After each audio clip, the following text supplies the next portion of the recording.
Man asbaha minkum aminan fi sirbihi mu'afan fi jasadihi indahu qutu yaumihi faka'annama hizat lahu ad-dunya. Siapa di antara kalian yang sudah merasa berapa banyak manusia yang secara fisik dan sehat, tapi hatinya seperti tidak siap melaksanakan ibadah. Oleh karena itulah hati ini perlu selalu diasah, hati ini perlu selalu dibersihkan, perlu dilembutkan. Karena hati yang baik dan bersih itulah yang akan mempermudah gerak dan langkah kita untuk melaksanakan ibadah, baik ibadah puasa pada siang harinya, termasuk ibadah ritual pada malam hari, termasuk ibadah sosial. Bahkan dengan hati yang bersih dan lembut inilah kemudian lancar dan mudah kita berkomunikasi dengan Allah Subhanahu wa Ta'ala. Di dalam Al-Quran ada ayat yang sangat populer, bahkan termasuk ayat ini sebagai ayat yang pertama kali Allah turunkan. Iqra bismi rabbikal ladzi khalaq, khalaqal insana min 'alaq, Iqra wa rabbukal akram, alladzi 'allama bil qalam, 'allamal insana ma lam ya'lam. Bacalah. Hanya saja perintah di dalam ayat ini bukan hanya sekedar membaca, tapi melengkapi dan memahami dengan baik dan benar bahwa perintah di dalam ayat ini harus dihubungkan dengan perintah yang ada pada penutup ayat dalam surah Al-Alaq yang terdiri dari 19 ayat. Membaca dan memahami dengan baik dan benar, memang kita perlu membaca dengan Iqra, yaitu akan tetapi di dalam ayat ini perintah penutupnya adalah wasjud waqtarib. Artinya bacalah, kemudian wasjud, sujudlah, dan waqtarib, mendekatlah kepada Allah. Jadi hakikatnya di dalam ayat ini ada 3 perintah, sama-sama fi'il amar. Pertama Iqra, yang kedua wasjud, dan yang ketiga adalah waqtarib. Perintah membaca adalah satu paket dengan perintah sujud, dan termasuk satu paket perintah untuk mendekatkan diri kepada Allah. Maksudnya bahwa perintah membaca atau perintah belajar, karena hasil pembacaan dan pembelajaran itu harusnya membuat kita semakin banyak sujud, sehingga semakin dekat kepada Allah, dekat kepada sesama manusia, termasuk dekat dan ramah kepada lingkungan. Tidak ada manusia yang bisa dekat dan bersama dengan Allah sehebat apapun akal kecerdasannya tanpa melalui proses sujud. Ilmu dan kepintaran akal apapun tidak akan pernah bisa menembus tembok-tembok untuk bisa menuju kehadirat Allah tanpa melalui proses banyak sujud. Manusia yang banyak membaca dan membaca tapi tidak sujud sangat dikhawatirkan akan menjadi manusia yang pintar tapi banyak kurang ajarnya, manusia yang cerdas tapi banyak sombongnya. Inilah yang kemudian menjadi tantangan bangsa ini, di mana dan kapanpun selalu banyak orang pintar, tetapi orang yang arif dan bijaksana itu sangat susah ditemukan. Hal ini sangat dipengaruhi dan ditentukan oleh sampai sejauh mana hatinya bisa selalu sujud kepada Allah. Kita sering melihat orang yang pintar, tetapi justru kadang-kadang tidak mau ikut aturan. Justru orang yang banyak selalu membandel, bahkan ego kepintarannya tidak terkendali. Salah satu faktornya karena kurang atau bahkan tidak sujud. Maka kepintaran dan kecerdasan akal dalam konteks pendidikan Islam harus bahkan wajib hukumnya dikontrol dengan banyak sujud kepada Allah Subhanahu wa taala. Imam Al-Ghazali mengutip sebuah hadis yang diriwayatkan oleh At-Tabarani yang bersumber dari Aisyah. Rasulullah sallallahu alaihi wasallam bersabda, "Idza ata alayya yaumun la asjadu fi 'ilman yuqarribuni ila Allah azza wa jalla fala burika li fi tulu'i syamsi dzalikal yaum." Aku didatangi oleh sesuatu hari dan aku tidak bertambah ilmuku pada hari itu yang dapat mendekatkan diriku kepada Allah azza wa jalla, maka tidak ada keberkahan untukku selama terbitnya matahari pada hari itu. Kaum muslimin dan jamaah Jumat yang senantiasa dirahmati dan diridhai Allah Subhanahu wa taala. Sujud pada hakikatnya adalah pekerjaan hati.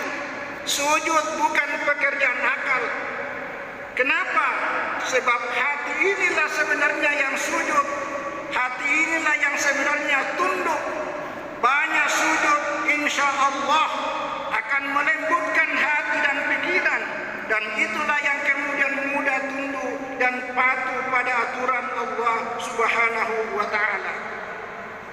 Ada seorang sahabat datang kepada Rasulullah sallallahu alaihi wasallam bertanya, "Ya Rasulullah, beritahukanlah kepadaku amal apa yang bisa mengantarkan aku menuju ke surga?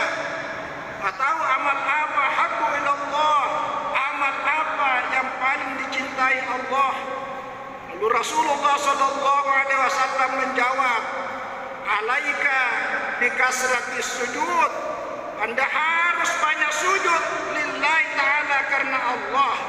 Fa innaka la tasjudu lillahi sajadatan illa rafa'aka Allahu biha darajatan wa hatta 'anka biha khati'atan.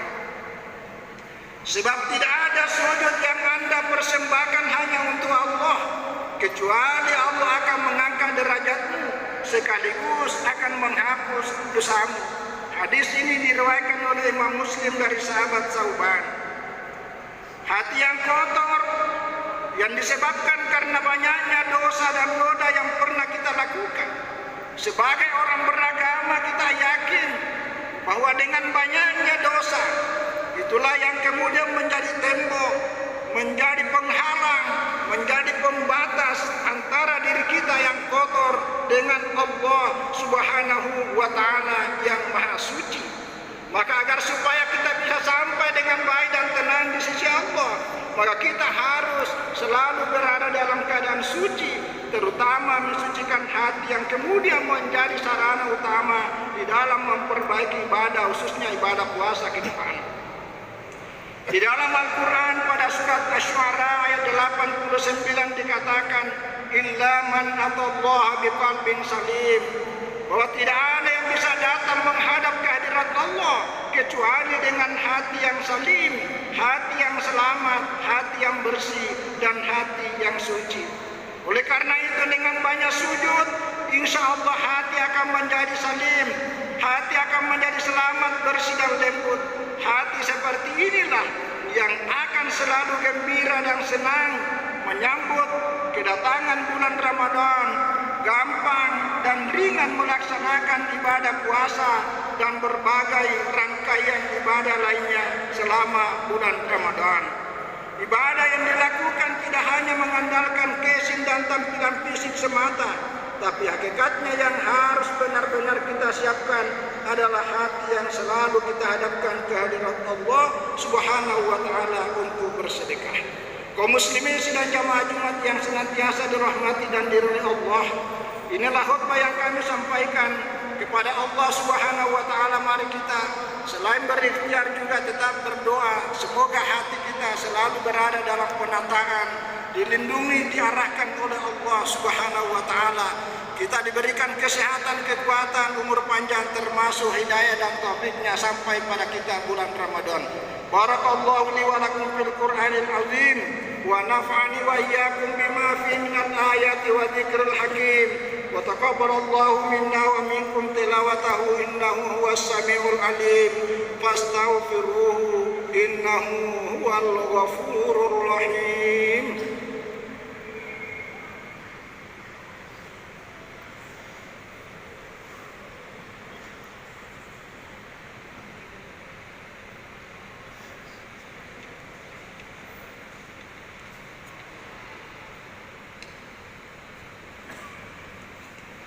الحمد لله الذي هدانا لهذا وما كنا لنهتدي لولا أن هدانا الله. أشهد أن لا إله إلا الله وحده لا شريك له وأشهد أن محمدا عبده ورسوله لا نبي بعده. اللهم صل وسلم وبارك على سيدنا محمد وعلى آله وصحبه ومن والاه. لا حول ولا قوة إلا بالله. أما بعد فيا عباد الله أوصيكم وإياي بتقوى الله فقد فاز المتقون. وقال الله تعالى في القرآن الكريم إن الله وملائكته يصلون على النبي يا أيها الذين آمنوا صلوا عليه وسلموا تسليما. اللهم صل وسلم وبارك على سيدنا محمد وعلى آله وصحبه أجمعين. وارض اللهم على أربعة الخلفاء الراشدين سيدنا أبي بكر وعمر وعثمان وعلي وعلى بقية الصحابة والتابعين وتابع التابعين ومن تبعهم بإحسان إلى يوم الدين وارحمنا معهم برحمتك يا أرحم الراحمين. اللهم اغفر للمؤمنين والمؤمنات والمسلمين والمسلمات الأحياء منهم والأموات إنك سميع قريب مجيب الدعوات وقاضي الحاجات. ربنا اغفر لنا ولوالدينا وارحمهم كما ربونا صغارا. ربنا ظلمنا أنفسنا وإن لم تغفر لنا وترحمنا لنكونن من الخاسرين. اللهم إنا نعوذ بك من جهد البلاء ودرك الشقاء وسوء القضاء وشماتة الأعداء برحمتك يا أرحم الراحمين. اللهم ادفع عنا البلاء والوباء والفحشاء والمنكر والبغي ما ظهر منها وما بطن عن بلدنا هذا خاصة وعن بلدان المسلمين عامة إنك على كل شيء قدير. ربنا آتنا في الدنيا حسنة وفي الآخرة حسنة وقنا عذاب النار. عباد الله إن الله يأمر بالعدل والإحسان وإيتاء ذي القربى وينهى عن الفحشاء